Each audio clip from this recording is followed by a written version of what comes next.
सतनाम सत साहिब सत्य कबीर महाचेतन सतपुरुष परमपिता परमात्मा के चरणों में कोटि कोटि वंदना करते हुए सभी भगत समाज के मुक्ति भक्ति के जिज्ञासु प्रेमी हंसों को व साधु समाज को दास का प्रणाम।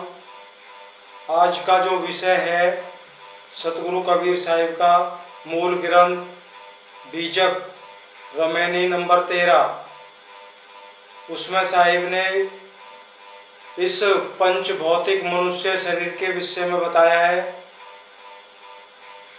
क्यों समस्त दुनिया के मानव प्राणी तुच्छ सुख के लिए इस माया मोह में कैसे उलझे हुए हैं, साहिब ने उसका दिव्य दर्शन कराया है। आइए पहले साहिब का शब्द के माध्यम से क्या बताना चाहते हैं, शब्द को पढ़ते हैं, उसके बाद में उसके भाव पे चलेंगे। साहिब ने क्या भाव, उस शब्द का क्या भाव किया है, उसको सुनते हैं।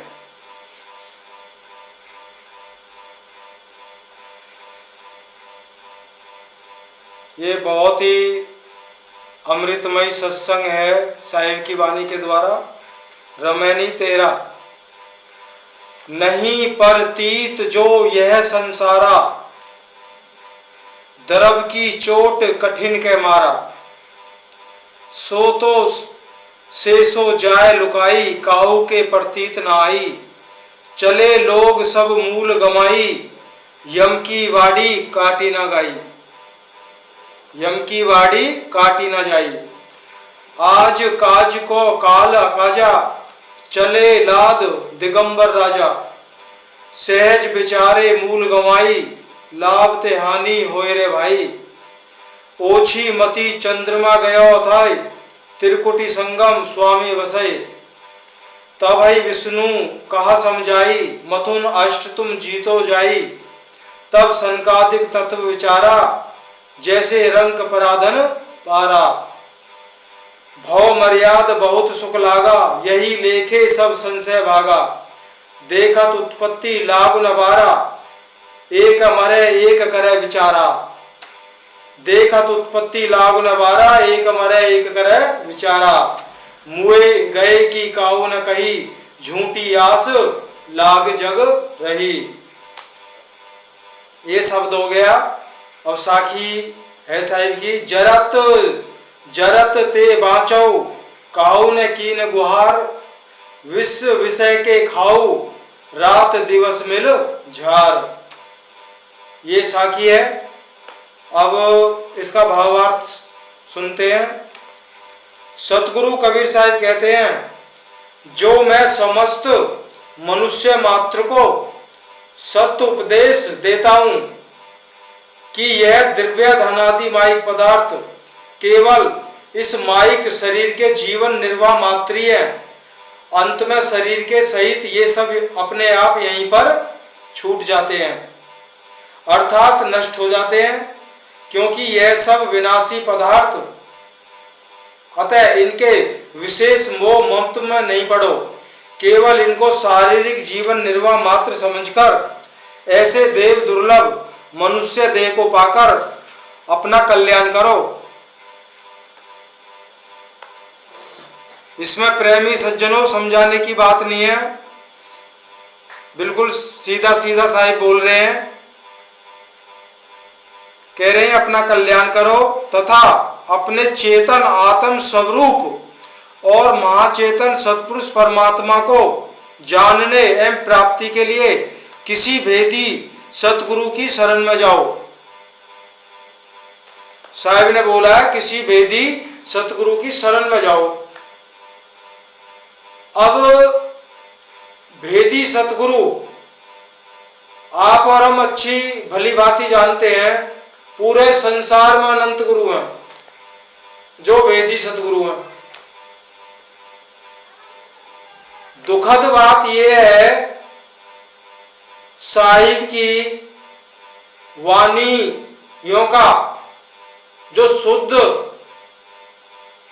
अर्थ है, भाव है, सार है, ये लोग नहीं समझ पाए।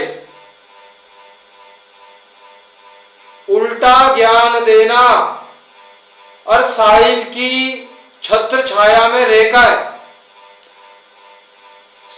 सतगुरु कबीर साहिब को ढाल बनाकर उल्टा ज्ञान देना,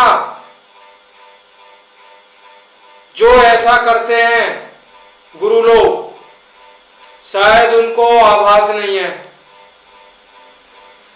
कितना भारी दंड भोगना पड़ेगा। साहिब ने स्पष्ट कहा है। अच्छा यही है, साहिब की शुद्ध वाणियों को ज्यों का त्यों सुनाए, वो अच्छा है,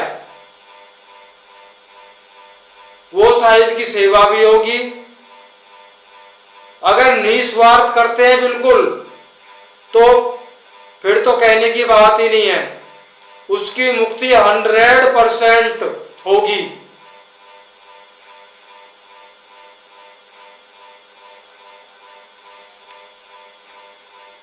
वर्तमान युग में जो भी गुरु है, एक भी लक्षण नहीं है जो सतगुरु कबीर साहब ने वेदी गुरु के लक्षण का वर्णन किया, एक भी लक्षण नहीं है।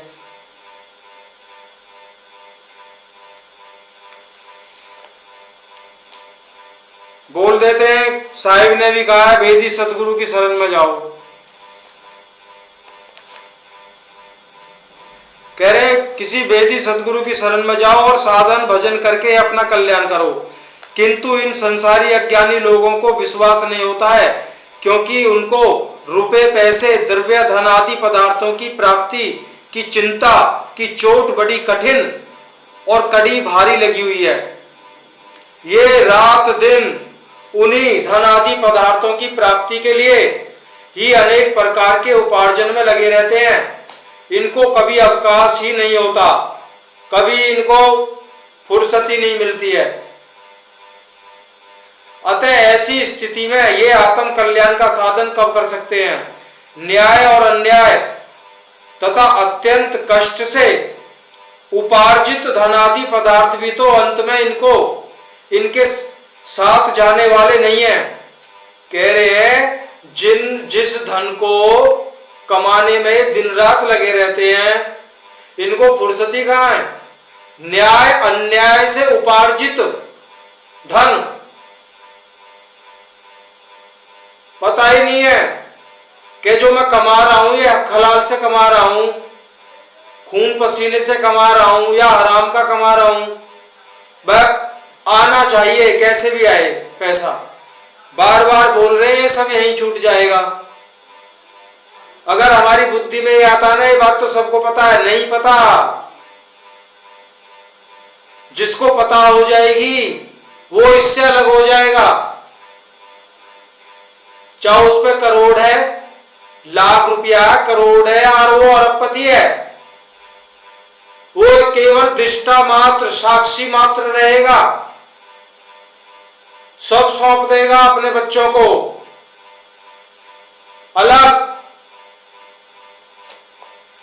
पिछले सत्संग में आपको बताया था, ये जो इशारा है संतों का, ये किसी को आशीर्वाद देना नहीं। कह रहे ये 3 गुण हैं, रज सत्व तम, रजोगुण तमोगुण सतोगुण। श्री हरि विष्णु ब्रह्मा जी और महेश, ये त्रिगुणमयी प्रकृति मंडल, जिसके साथ में ये वाली जो उंगली है, ये जीवात्मा अपने आप को भूल गई है। सुरत रूप कांच की 3 गुण प्रकृति मंडल में, जो विनाशी है, जो सच नहीं है, जिसका विनाश हो जाएगा, परिवर्तनशील है, जो जानता है ये नर नारायणी दे मनुष्य तन बड़ी मुश्किल से मिला है, वो अपनी सूरत को ऐसे अलग करता है, ऐसे। और सतगुरु के सत्य उपदेश पे चलता है, अलग हो जाता है त्रिगुणमयी प्रकृति मंडल से। आप ऐसे समझिए ना, अगर इतने भी दूर रहे, ना इधर ना उधर, तो बात नहीं बनने वाली है, आपको ऐसे ही होना होगा।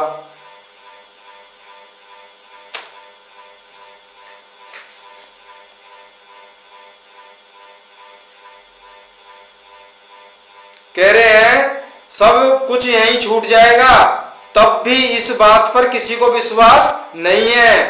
अतः यह सब द्रव्य धन आदि पदार्थ आदि मध्य और अंत में प्राप्ति करने, फिर उनकी रक्षा करने और विपत्ति रूप विनाश में दुख के ही कारण है। जब अंत में शरीरांत होता है, हमारी मोह ममता, हमारी जो सूरत है वो उस धनादि पदार्थ में होती है। मैंने इतना कमाया, कोठी बनाई, गाड़ी बंगला हवेली बनाई, अब ये मेरे साथ नहीं जा रहा है।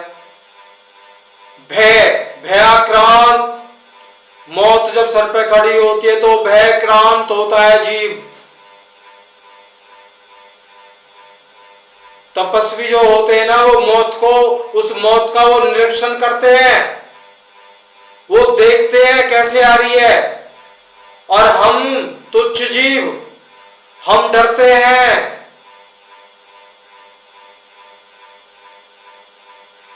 इस बात को ध्यान रखिए, ये बहुत गहरा विषय है। एक कहावत है ना भाई, अंत समय आएगा, ये कहावत बिल्कुल सत्य है।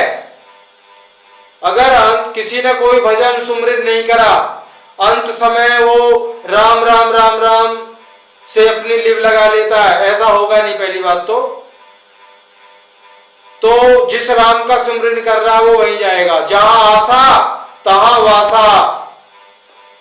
लेकिन ऐसा होता नहीं है। क्यों नहीं होता? उदाहरण से समझिए, हम और आप किसी मेले में घूमने गए, सुबह ही निकल गए, पूरा दिन उस मेले में घूमते रहे,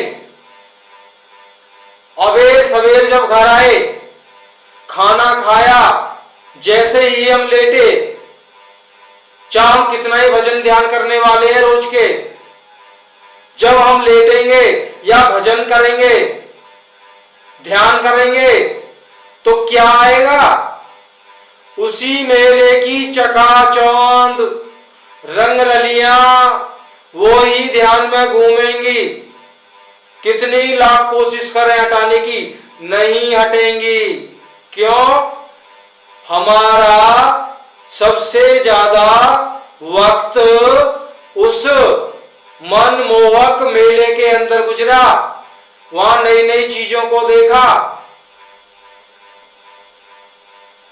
तो भजन के समय वही चित्र सामने घूमेंगे। ठीक इसी प्रकार जिसने जीवन में कभी राम को सुमरा ही नहीं, दुनिया के धंधों में लगा रहा, बाल बच्चों में लगा रहा, अंत में नाना प्रकार की बीमारियों ने घेर लिया, उसके दुख में उसका चिंतन करता रहा, तो कैसे राम निकलेगा? नहीं निकल सकता। ये ही रील घूमेगी जो उसके अंतःकरण रूपी मेमोरी में फीड हुई है। और शरीरांत होने पर प्राणों का हरण कब होता है, ये भी सुन लीजिए। कहते हैं ना, जागृत सोपन सुसुप्ति तुरिया तुरियातीत साधना की 5 अवस्था होती है। जागृत अवस्था क्या? जागृत अवस्था होती है जब हम किसी संत सतगुरु की शरण में जाके जब हमें ज्ञान होता है तो हम जाग जाते हैं, और वैसे जागे हो रहे हैं। अब हम कहाँ जागे हो रहे हैं? अब हम जागे हो रहे हैं इस नश्वर संसार, इस 5 भौतिक प्रकृति मंडल की चकाचौंध की तरफ जागे हो रहे हैं। सब कुछ ही तो दिखाई दे रहा है। अध्यात्म दृष्टि में तब जागते हैं जब इधर से सोते हैं हम। हमारी जो नींद है वो ज्ञान की तरफ जब खुलती है तो वो अध्यात्म दृष्टि से वो जागृत अवस्था होती है। उस जागृत अवस्था में चलते चलते स्वप्न अवस्था आती है, उसमें अनुभव होते हैं ज्ञान के, गुरु के द्वारा बताए गए।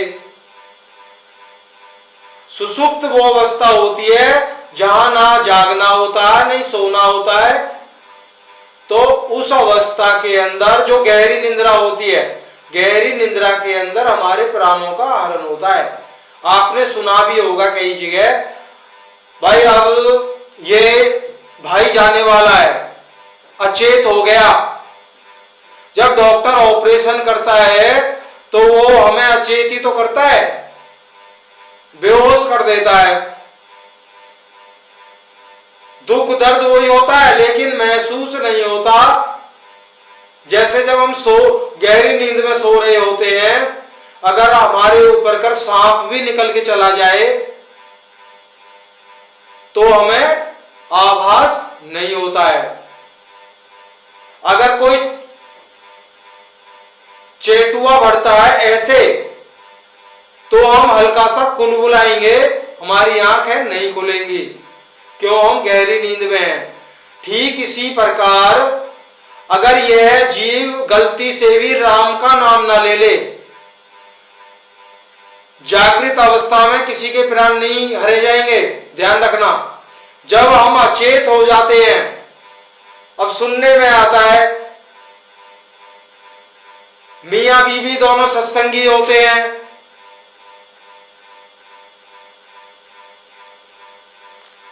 अब घर वाले का अंत समय आ गया, वो बेहोश, वो अचेत अवस्था में चला गया, जाने ही वाला है।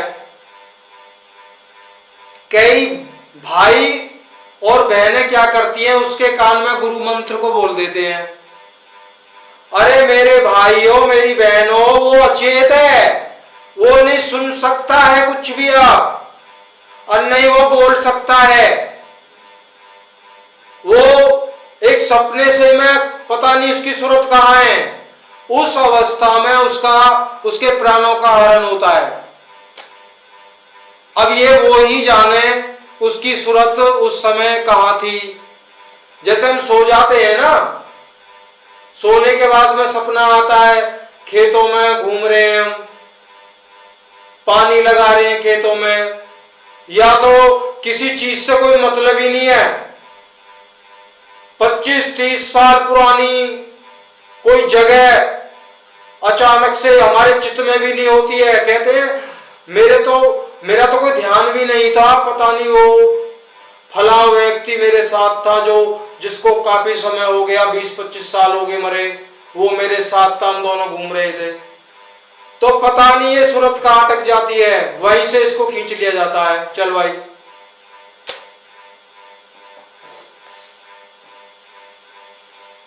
सब भरम।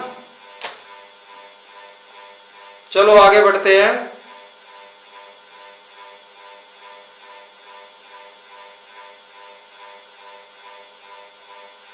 कहते हैं अंत समय में उस प्राप्त किए हुए धन की रक्षा करने में भी विनाश दुख का ही कारण है, कोई सुख के कारण नहीं है। इसलिए महाचेतन सत्पुरुष परमात्मा की विशुद्ध भक्ति आत्म ज्ञान ही नित्य है, सत्य है और सुख प्राप्ति के कारण है, परंतु इस पर किसी को विश्वास नहीं है। सतगुरु कबीर साहब ने कही है ना, सांच कहूं तो मारन धामे। अगर मैं सांची सत्य उपदेश किसी को कहना चाहता हूं, या तो लोग नाराज होकर चले जाते हैं और बहुत से लोग मुझे मारने दौड़ते हैं। ये सतगुरु साहिब कबीर साहिब के साथ में ऐसा होता था, लेकिन सत्य को नहीं सुनता था कोई भी। आज तो लाखों में करोड़ों में भीड़ है, अच्छी बात है, किसी को विश्वास नहीं। चेतन आत्मा तथा महाचेतन सत्पुरुष परमात्मा के स्वरूप का ज्ञान न होने से सब अज्ञानी लोग मूल ज्ञान युक्त सत सुख जो सार शब्द स्वरूप महाचेतन सत्पुरुष परमात्मा परम परमानंद सत्य सुख है, उसको गंवाकर अर्थात खोकर 84 में चले गए। अर्थात वर्तमान शरीर छूटने पर अन्य शरीर की प्राप्ति के लिए चल बसे, क्योंकि यम यातना का प्रवाह किसी से हटाया नहीं गया और काटा भी नहीं जा सका, क्योंकि यमराज काल भगवान निरंजन ने जीवों को शुभ अशुभ कर्मों के फल देने के बाढ़ परवाह लगा रखी है। सब बहे जा रहे हैं शुभ अशुभ कर्मों में। शुभ कर्म करो तो भी, बुरे कर्म करो तो भी, अशुभ करो तो भी नहीं छूटना। उसके साधन अभ्यास वैराग्य ज्ञान द्वारा काटना था। कह रहे उस मनुष्य तन में उस काल के जाल को कैसे काटना था? सत्य ज्ञान के द्वारा और वैराग्य के द्वारा। सो नहीं काटा।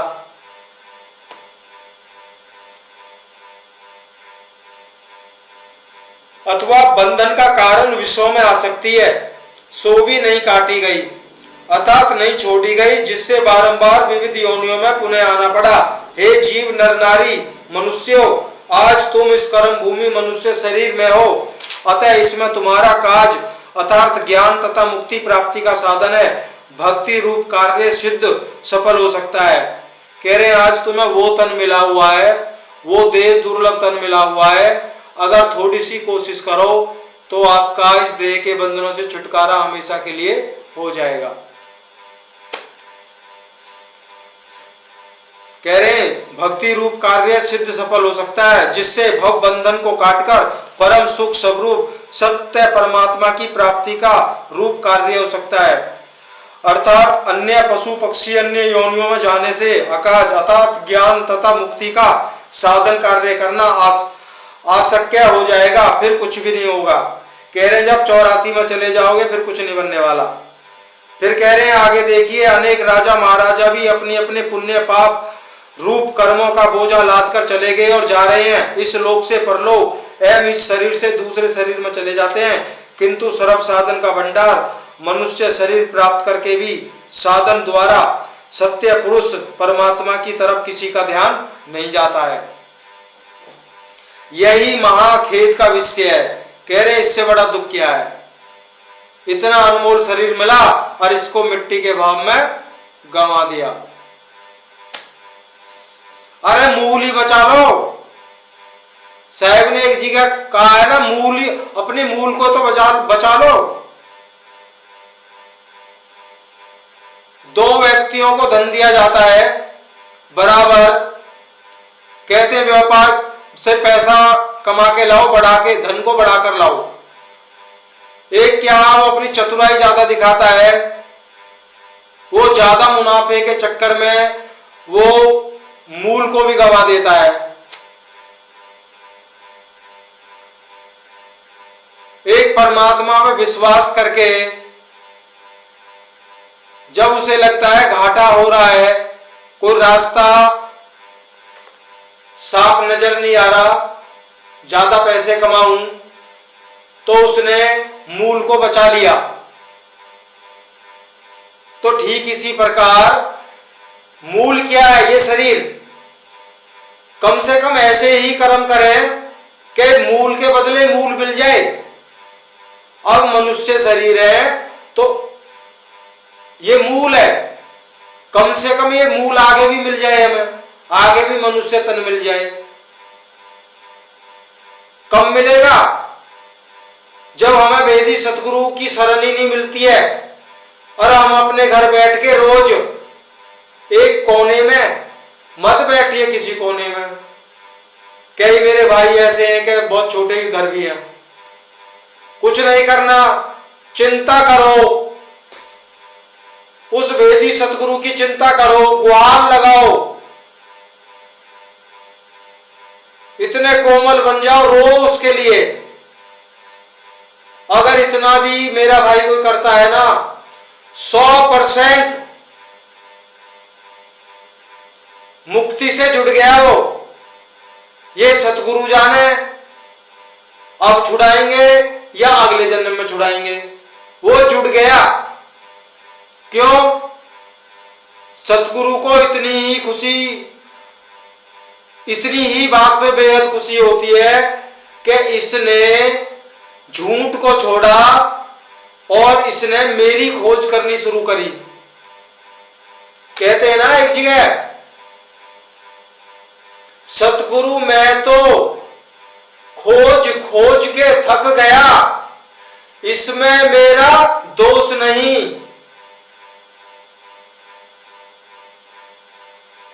आप ही विचार कर लीजिए, सारी उम्र उस सत्य को खोजने में लगा दी,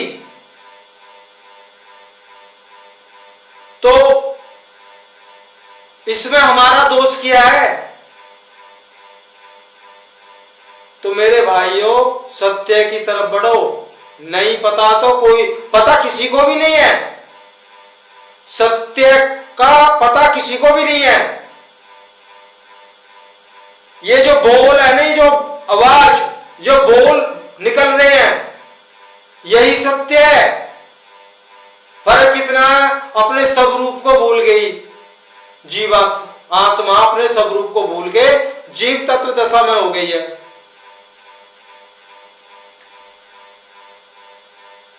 ऐसे ऐसे ज्ञानी हैं गुरु लोग,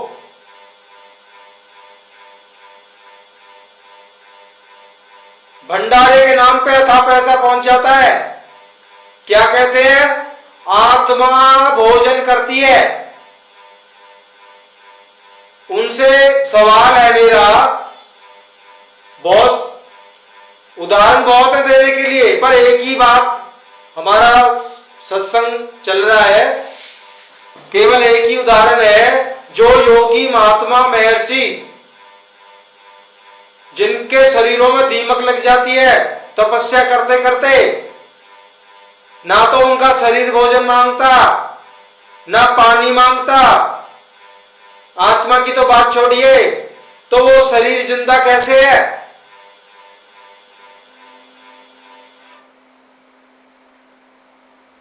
पता नहीं कहां से बुद्धि लगा देते हैं कि आत्मा भोजन करती है, शरीर भोजन नहीं करता। ऐसी ऐसी बातें करते हैं।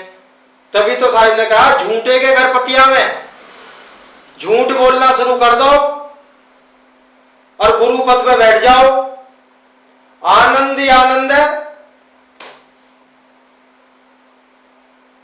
आगे गड्ढे में गिरे हम, कुएं में गिरे, कहीं भी जाए उससे लेना देना नहीं है।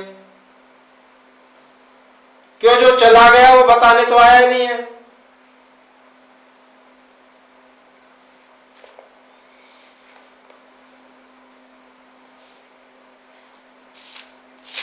समय बहुत हो जाता है, रमेनी अभी। चलो सीधा भाव को पढ़ते हैं। कह रहे यही दुख का कारण है, उन बेचारों ने व्यर्थ अर्थात मुफ्त में सर्व आत्माओं का जो मूल स्वरूप सत्य पुरुष परमात्मा है, उसकी प्राप्ति का ज्ञान तथा साधन का स्थान रूप मनुष्य शरीर को खोकर चले गए। यहाँ मूल शब्द से मनुष्य शरीर भी कहा जा सकता है, क्योंकि आत्म कल्याण का साधन यही है। मनुष्य शरीर प्राप्त करके भी आत्म कल्याण की प्राप्ति ना होने से अधिक हानि ही है, क्योंकि आत्म कल्याण किए बिना ही शरीर का छूटना, मूल का गमाना है और लाभ से वंचित रहना है। इसलिए सदगुरु कहते हैं, हे भाइयों, ऐसा करने से जीवों को लाभ के स्थान पर हानि ही होती है। अतएव आत्म कल्याण होना तो दूर रहा, उल्टा मनुष्य शरीर भी व्यर्थ में चला जाता है। अब आगे सतगुरु ज्योति स्वरूप ओंकार ब्रह्म निरंजन के उपासक योगियों के विषय में कहते हैं कि आत्म तथा परमात्म स्वरूप ज्ञान से विहीन सबला थोड़ी बुद्धि वाले ज्योति स्वरूप ओंकार ईश्वर निरंजन के उपासक योगियों के चंद्र देवता के मन और इंद्रियां तो अस्त हो जाते हैं, परंतु उनको उक्त ज्योति स्वरूप ईश्वर निरंजन का दर्शन नहीं होता है। कह रहे काल भगवान का भी दर्शन नहीं होता है, कितने जोर लगा लो योग साधना कर करके। ब्रह्म निरंजन का ही वर्णन आ रहा है। क्या दर्शन होते हैं उनको, वो आगे है। अतः उन योगियों का कहना है त्रिकुटी के संगम से ज्योति स्वरूप ओंकार ब्रह्म निरंजन स्वामी बसता है। कह रहे वो ज्योति स्वरूप में है, साक्षात्कार दिव्य देह में दर्शन नहीं हुआ किसी को भी, श्री हरि ब्रह्मा विष्णु महेश को भी नहीं हुए काल भगवान के दर्शन, परमात्मा की तो बात छोड़ दो। वह ज्योति स्वरूप ओंकार ब्रह्म निरंजन त्रिकुटी से लेकर दशम द्वार सहस्त्र दल कमल एवं चोटी के नीचे तक ब्रह्मांड के अंतर्गत कई स्थानों में सर्वत्र व्याप्त है। वो अखंड विराट ज्योति स्वरूप त्रिकुटी से लेके जहां बहनें चोटी करती हैं पीछे तक पूरे ब्रह्मांड में वो ज्योति दर्शन सर्वत्र फैला हुआ है, जिसके लिए कहा गया ना कोटि भान छवि रोमिक, कोटि भान छवि रोमिक, ऐसा पुरुष स्वरूप कोटि भान करोड़ों सूर्यों के प्रकाश से भी बढ़कर उस ब्रह्म निरंजन काल भगवान की छवि करोड़ों सूर्यों के प्रकाश भी तुच्छ है उनके सामने। उस ज्योति स्वरूप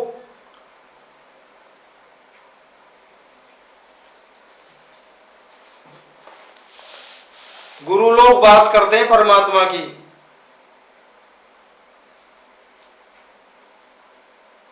या ब्रह्म निरंजन काल भगवान से भी चतुर बनते हैं, सबको मारेगा वो, उससे बड़ा चतुरी नहीं है कोई भी। जिसने सृष्टि को रचा है उसके साथ चतुराई करते हैं हम।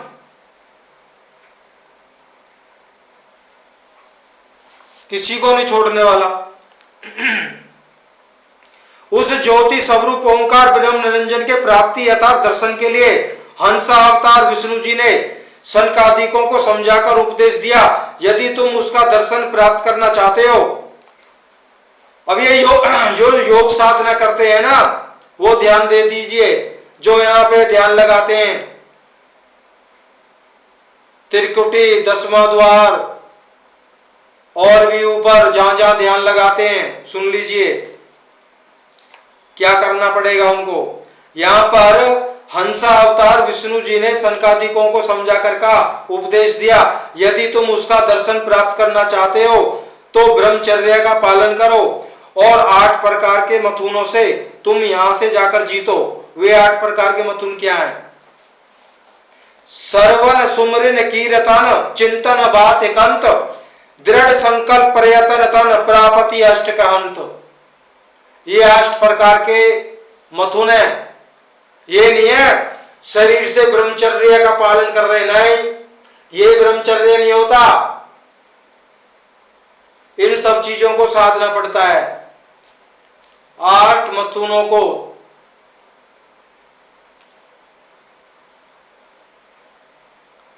इस बात को सुनकर सनकादिकों ने इसका तत्व विचार किया और उनको ऐसा आनंद हुआ कि मानो निर्धन दरिद्र को पड़ा हुआ अपार धन मिल गया हो। हंसा अवतार विष्णु के उपदेश को धारण कर सनकादिक महर्षियों ने ब्रह्मचर्यता पूर्वक ब्रह्मांडी अष्टांग योग कहते हैं जो 8 मिथुनों को अच्छी भली प्रकार समझता है। अष्टांग 8 मथुनों का पे विजय पाना, वो अष्टांग योग कर सकता है। अष्टांग योग साधन करने से उनको सर्व मायिक सिद्धियां प्राप्त हुई और उनकी संसार में मर्यादा प्रतिष्ठा हुई, अर्थात मान्यता बढ़ी और उनके मन में अत्यंत आनंद प्रतीत हुआ। इस प्रकार उनके विचार से उनके सब संशय भाग गए, दूर हो गए। यह तो ज्योति स्वरूप ओंकार ब्रह्म निरंजन के उपासक योगी पुरुषों की बात हुई कि ये सब निरंजन के ही शून्य प्रकृति मंडल में रह गए और उसी को असली परमात्मा सत्य परमात्मा मान लिया एवं उससे आगे अपनी चेतन भूमिका तथा सार सवत स्वरूप महाचेतन सत्पुरुष परमात्मा को नहीं जान सके। क्यों? परम पिता तो निर्गुण निराकार से भी परे है। अब सद्गुरु अन्य संसारी अज्ञानी लोगों के विषय में कहते हैं। अब संसारी लोगों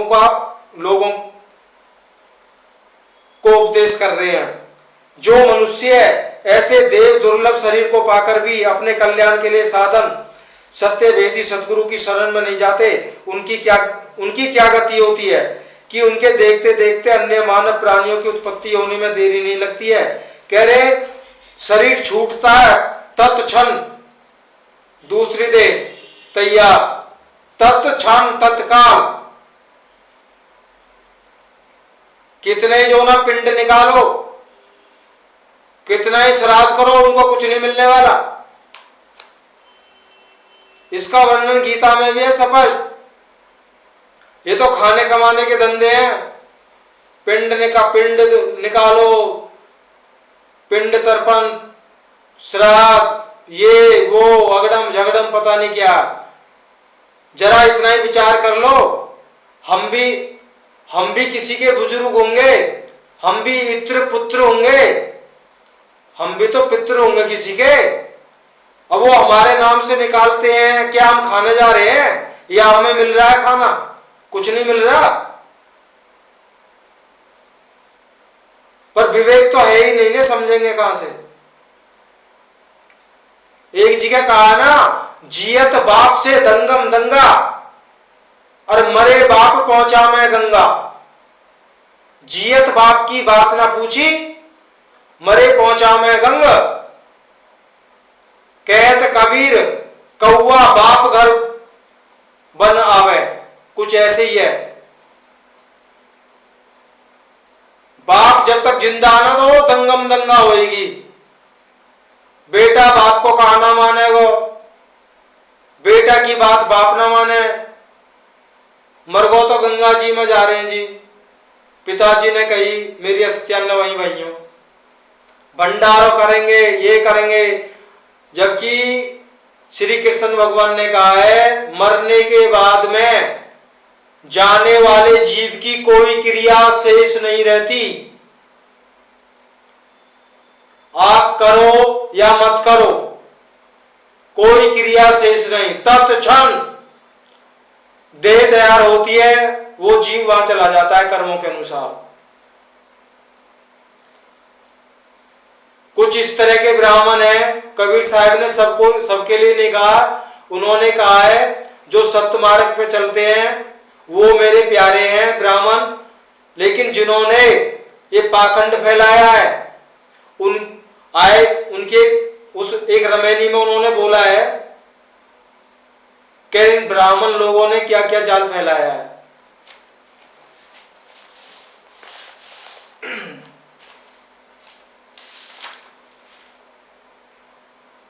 कह रहे हैं अब सतगुरु अन्य संसारी अज्ञानी लोगों के विषय में कहते हैं, जो मनुष्य ऐसे देव दुर्लभ मनुष्य शरीर को पाकर भी अपने कल्याण के लिए सत्यवेदी सतगुरु की शरण में नहीं जाते हैं, उनकी क्या गति होती है? उनके देखते देखते अन्य मानव प्राणियों की उत्पत्ति होने में देरी नहीं लगी। अर्थात बंध मुक्ति जड़ चेतन आत्मा तथा सत्य परमात्मा महाचेतन का ज्ञान तथा प्राप्ति न होने से उनका फिर जन्म हुआ और होता रहता है। इसी प्रकार संसार में सभी जीव देहधारी बारंबार जन्मते मरते रहते हैं। देखिए, एक मरता है, दूसरा विचार करता है कि मैं भी मर जाऊंगा, या तो मैं सदा रहूंगा ही और मेरी संपत्ति भी रहेगी। यही आश्चर्य है।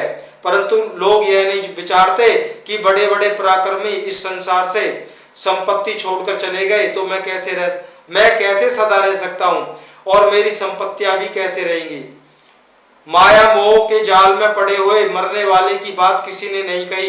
अर्थात जो मर गए वो कहां थे और कहां चले गए, मैं कहां हूं और कहां जाऊंगा, एवं कहां मेरा मूल स्थान है, इस प्रकार की बात किसी ने भी नहीं कही। सब कोई केवल अपने सदा रहने की और संपत्ति बढ़ाने की धुन में रात दिन लगे रहते हैं। इस प्रकार की झूठी आशाओं में ही संसारी लोग लगे रहते हैं। माया के मोहजाल में फंसे अज्ञानी जीवों को सद्गुरु उपदेश देते हैं, हे नर नारी मनुष्यों, तुम लोग माता की गर्भाग्नि में बहुत बार जलते जलते किसी प्रकार इस मनुष्य देह में आकर बच गए हो। अब तो भी उससे बचने के लिए तुम सच्चे वेदी सतगुरु की शरण में जाकर उस परमपिता सत परमात्मा से पुकार अथवा प्रार्थना क्यों नहीं करते हो? अब साहिब कह रहे हैं उससे प्रार्थना करो। किससे? सतपुरुष परमात्मा से। हे संसारी जीवो, तुम सबने मिलकर रात दिन पूरी तरह विष रूप विषयों को खाया है, तो फिर उस विषया अग्नि में क्यों नहीं जलोगे? अगर कुछ नहीं जानते हो तो पुकार करिए, गुहार करिए, पर हम करते ही नहीं है ना। जो आसान से आसान तरीका उसे अपना लेते हैं। आसान तरीका क्या है? बस किसी भी गुरु की शरण में जाके बैठ जाओ।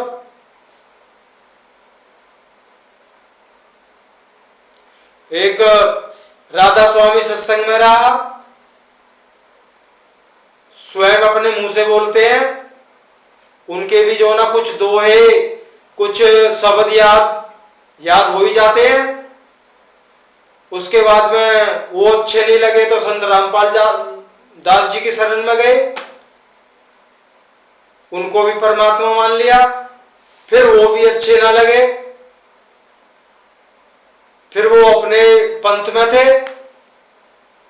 फिर वहां से भी छोड़ के वह उनके दिमाग में आ गया गुरु बनने से बढ़िया धंधा ना है। गुरु बन गए, आज बहुत बढ़िया गुरु है, लाखों में शिष्य हैं, बस चारों तरफ चकाचौंध है, मान सम्मान।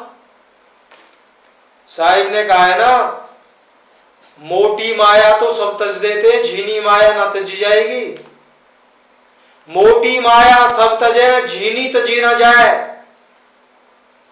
तो झीनी माया सुन लीजिए क्या है, मोटी माया क्या है? धन, पुत्र, स्त्री, माँ बाप, घर बार को त्यागने वाले बहुत हैं। बहुतों ने त्याग दिया, वनों में, खंडरों में, जंगलों में, गुफाओं में चले गए सब कुछ छोड़ के। लेकिन झीनी माया भी तो बची है, वो नहीं त्यागी जाती। झीनी माया है, कह रहे हैं मान बढ़ाई कछऊ न राखे। सतगुरु कबीर साहब की वाणी है, मान बढ़ाई कछऊ न राखे, ऐसी जुगत लगावे। कहे कबीर या गति का जोगी, बहुरी न भव जलावे। झीनी माया के अंतर्गत आता है मान बढ़ाई। मान नहीं त्यागा जाता है जल्दी से, कितना ही बड़ा संत बन जाओ। जब मान को भी त्याग दोगे ना, तब सच्चे गुरु कहलाओगे। अंदर तो ये भाव बना ही रहता है ना, मेरे चाहने वाले इतने हैं, यही तो मान है। जिसने मान को भी त्याग दिया वो सत्य मार्ग पे आ गया। तो ये साहिब की रमैनी तेरा थी। इति शुभम सत्सुंदरम। और मनुष्य जन्म के बारे में ज्यादा बताया है। उस मनुष्य देह में रह करके हम विषय विकारों में फंसे हुए हैं। तो एक जगह अपनी राधा स्वामी सत्संग की बुक है, तो उसमें भी बहुत शब्द है। कहते हैं कि जैसे लख 84 जौन सवाई, मानस को प्रभ दी बढ़ियाई। 84 लाख योनियों में केवल एक मनुष्य देह ऐसी है जिसको बढ़ियाई दी गई है। क्यों? ये देह नर नारायणी देह है। इस पौड़ी ते जो नर चूके, सो आए जाए दुख पैदा। कह रहे ये ऐसी पौड़ी है, अगर चढ़ भी गए, अगर लास्ट की पौड़ी से अगर पैर फिसलता है तो नीचे ही गिरेंगे। एक जगह और भी कहा है, कई जन्म भय कीट पतंगा, कई जन्म गजबीन कुरंगा, कई जन्म पंखी सरप होयो, और कई जन्म हैबर वृक्ष जोयो। मिल जगदीश मिलन की बरिया, चिरंकालिस दे संजरिया। कह रहे कई जन्म कीड़े पतंगों के भी पाए, कई जन्म हाथी मछली हिरणों के पाए, कई जन्म पंछियों और सांपों के मिले, कई जन्म घोड़ों पशुओं और पेड़ पौधों के पाए। काफी समय के बाद परमात्मा ने अपनी भक्ति के लिए अब यह इंसान का जामा बख्शा है। हमें इससे पूरा फायदा उठाना चाहिए। तो मेरे जिज्ञासु भाइयों जरा ध्यान दीजिए, कबीर साहब ने भी कहा है ना, क्या कबीर मानस जन्म है, कबीर मानस जन्म दुर्लभ है, होए न बारंबार, जीव बन फल पाके भूई गिरे, बहुरी न लगे डार। जैसे एक बार पका हुआ फल पेड़ से गिर गया, दोबारा पेड़ से नहीं लग सकता, इसीलिए मनुष्य देह एक बार छूट गई तो इसका मिलना बहुत कठिन है। तो आज हम सब ने मिलकर सतगुरु साहेब के प्राचीन सत्य मूल ग्रंथ बीजक रमैनी नंबर 13 को सुना। रमैनी नंबर 14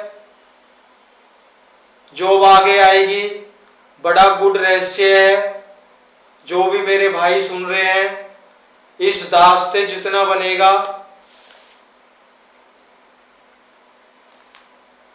बीजक की समस्त बीजक को सुनाने की कृपा सतगुरु की अगर रही तो जरूर पूर्ण होगी, और नहीं तो आपको हम सबको पता है इस देह का कोई भरोसा नहीं, आज है कल नहीं, कल क्या पाम रखने से पता नहीं है। सत नाम सत साहिब सत्य कबीर माँ चेतन सतपुरुष परमपिता परमात्मा के चरणों में कोटि कोटि वंदना करते हुए सभी भगत समाज को प्रणाम। जय गुरु महाराज की। सतनाम सत कबीर।